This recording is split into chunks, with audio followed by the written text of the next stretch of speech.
sleep, do work, do course, study, and we pay bills just for the sake of living. But why?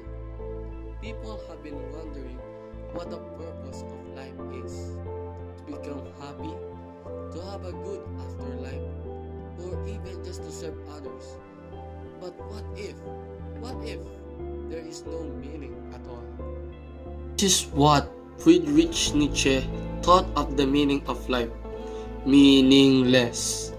Friedrich Nietzsche is a German philosopher born in October 1844 in Germany. Was also a cultural critic, a composer, a poet, philologist, and a Latin and Greek scholar who had a profound influence in modern intellectual history and Western philosophy. He believed that there is no objective order or structure in life except what we give it.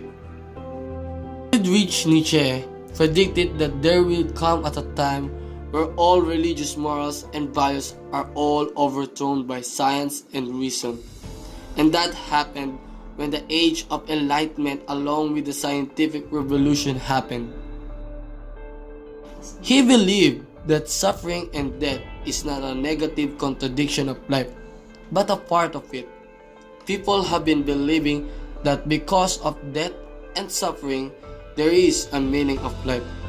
But with Friedrich Nietzsche being a nihilist, he believed that if there is no meaning in life, there is no suffering and there is no death.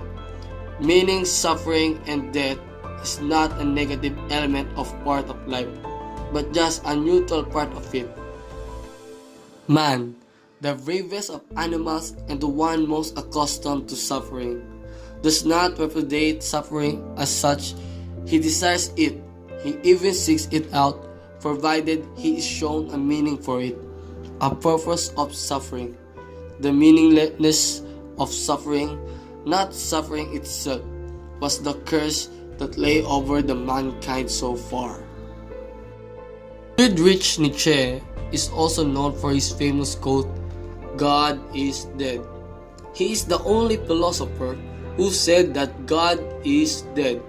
But he didn't really literal mean that God died, but the ideology and its moral and values will soon be replaced with science and reason. So what will happen to man without God? What will happen to man if there is no one to follow? Friedrich Nietzsche said, "Become one thou art," or "become what you are," or use, achieve an ambition to reach for the highest possible position in life, or what he called will to power. He wanted people to become not a member of the herd, but an achiever. He wanted people to reach their maximum potential and become what they should be. And if they reach that potential, he not become a normal person anymore. And Friedrich Nietzsche called him it an Übermensch. An Übermensch is a human that was first introduced in Friedrich Nietzsche's Das Book Zarathustra. Zarathustra is a person that believed that man can also reach their true potential. Man did not believe in God. Both Zarathustra and Nietzsche both believe this concept, and that believes that an Übermensch is a person that has new values, different believes that suffering is a part of life and is the power of a part of a herd. They believe that an Übermensch will stand out of all the people and will do great things. Nietzsche believed that the people today still cannot achieve the Übermensch, but in the near future. But there are people who Nietzsche believed that there are people who were closest to the concepts, which are Julius Caesar, Leonardo da Vinci, and Friedrich II. All of these ideas was created when he was greatly interested in Greek philosophies, which was being cut off by her mother by attempting him to go to ministry.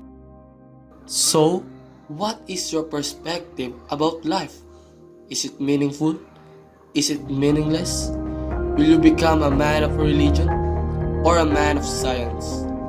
All of this is all entirely up to you.